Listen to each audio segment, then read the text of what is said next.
تحياتي ايها الجمهور العظيم. استاذ احمد راتب مرحبا بك. كنعرفوا بان عندك علاقه وطيده وطيبه مع المغرب ومع الشعب المغربي، والان اكتشفتي مدينه جديده اللي هي مدينه الداخله بكل جمالها ورونقها وطبيعتها الجميله وبساطتها وبساطه ساكنتها، وهذا الشيء علاش الناس يحوجون اليها من العالم باسره. فشنو الكلمه اللي تقدر تقولها للجمهور اللي حاضر معنا؟ يعني جمهور الداخله انتوا عكستوني عن الكلام والله يعني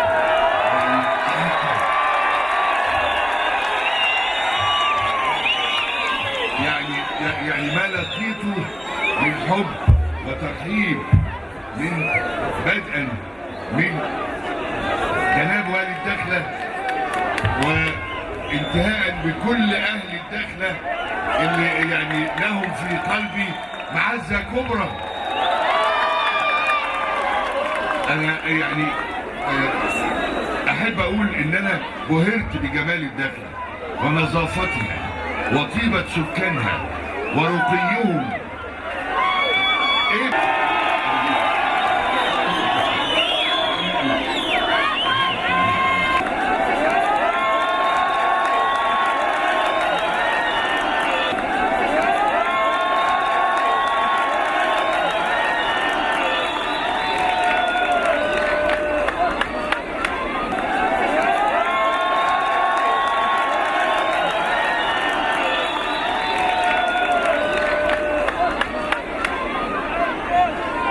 طبعا هي لحظة تاريخية لمدينة الداخلة وكذلك الفنان يقدم العلم المغربي والمملكة المغربية وكل ناس مدينة الداخلة اللي حاضرين معنا. شكرا لك يا أستاذ، والله يطول لك عمرك إن شاء الله وتبقى دائما متألق وسفيرا للسينما المصرية والعالمية أينما حللت وارتحلت إن شاء الله.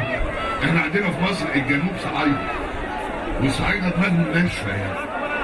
فواحد جري على البيت وقال له يا هريدي يا هريدي الحق اخوك القطر داس على دماغه. قال له تاني. شكرا لك استاذ احمد. وانتم باقين هنا كلكم باقين هنا. ها واحد تكريم غادي يجي عاوتاني. عمر السيد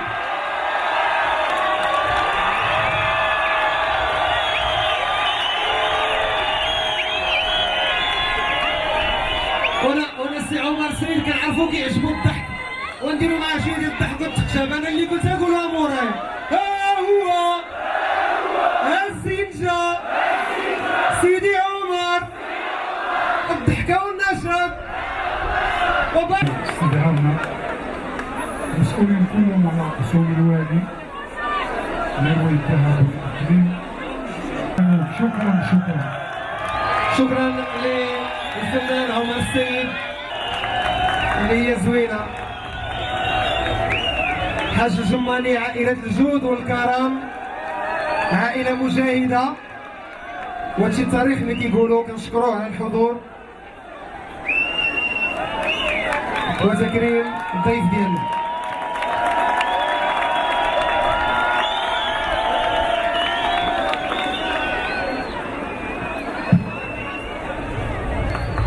واللي لولاهم لما وصل إشعاعه إلى الجمهور المغربي.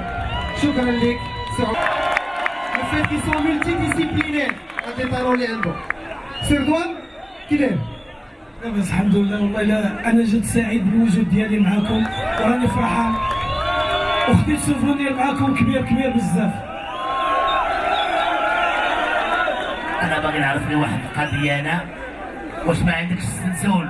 يعني واش شي شحال كديرها يا بطلانه؟ واش ما عندكش السنسول؟ الجمهور غادي يخلي عندك السلسول. ما يخليه بحال هذا والله ما يخليه والله. تحيه.